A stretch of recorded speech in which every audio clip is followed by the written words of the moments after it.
Jean-Marc Regnault. Alors, qu'avez-vous découvert lorsque le président de la République a bien voulu que vous consultiez les archives en 2012 ? Alors, beaucoup de choses, mais notamment deux faits essentiels. Le premier, c'est dans les archives du Conseil des ministres de l'époque du général de Gaulle, quand il est revenu au pouvoir. On a le 7 octobre une réunion présidée par le général de Gaulle, au cours de laquelle il est décidé de faire en sorte que Pouvana ne soit plus vice-président du Conseil de gouvernement. Et cela, bien que la mesure à prendre soit illégale. Et le fonds Focard, alors, de quoi il s'agissait ? Alors, le fonds Focard, du nom de Jacques Focard, qui était le conseiller du général de Gaulle pour tout ce qui touchait à l'outre-mer, le fonds Focard montre que les ordres du gouvernement ont été mis en musique, en quelque sorte, par Jacques Focard, qui avait des contacts avec le gouverneur ici et avec les principaux leaders politiques opposés à Pouvana. Et donc tout ça s'orchestre parfaitement bien pour éliminer Pouvana. Et il y a d'ailleurs ici quelqu'un qui a été envoyé spécialement par le gouvernement, dont la mission était justement de se débarrasser de Pouvana. Alors jusqu'où la France et les ennemis politiques de Pouvana étaient-ils prêts à aller pour l'écarter ? Eh bien, ils sont allés, ils ont fait différentes manœuvres, par exemple d'acheter un certain nombre de proches de Pouvana pour qu'il l'abandonne. Hein. Et puis surtout, on a essayé de le déconsidérer.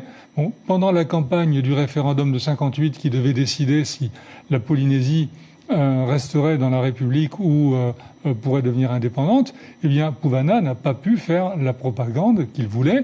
On a toutes les preuves maintenant qu'il en a été empêché. Oui, il a été accusé d'avoir mis à feu, ou tout au moins que ses partisans mettent le feu à la ville de Papeete.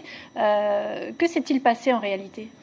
Alors, c'est toujours très obscur, parce que, comme par hasard, le gouverneur reçoit l'ordre de tout mettre en place pour éliminer Pouvana, donc de la vie politique.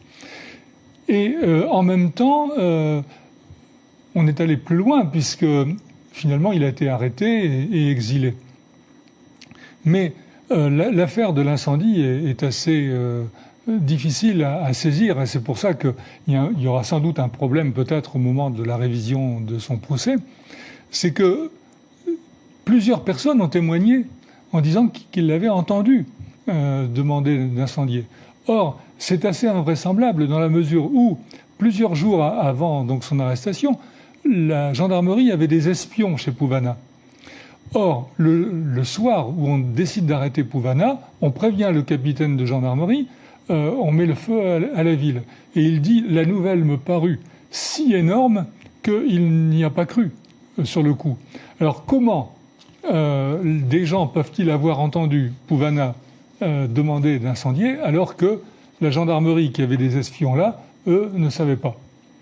Alors avec cette réactualisation, vous avez changé le titre de votre livre. Vous opposez la candeur de Pouvana à la grandeur de De Gaulle. Pourquoi ? Alors le mot grandeur s'impose un peu avec le général de Gaulle, non pas tellement le personnage qui était grand, mais son idée fixe. Hein, c'était que la France devait retrouver son rang dans le monde. Et l'instrument, si vous voulez, de la grandeur, ça ne pouvait être que l'arme nucléaire. Alors en face de Gaulle, il y a un homme, Pouvana Opa, qui est un homme honnête, désintéressé, qui croit assez naïvement que ses idées peuvent l'emporter, sans trop d'ailleurs savoir les préciser, mais surtout, il ne se rend pas compte qu'il a affaire à un adversaire très puissant. Et il fait comme si les choses allaient se passer naturellement. Il ne se rend pas compte que De Gaulle va mettre en quelque sorte des pièges et le faire tomber.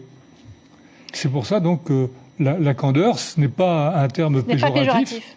Ce n'est pas un terme péjoratif, mais au contraire, quelque chose qui marque la différence. Très rapidement, Jean-Marc Regnault, on attend un nouveau procès. Qu'est-ce qu'on attend concrètement ?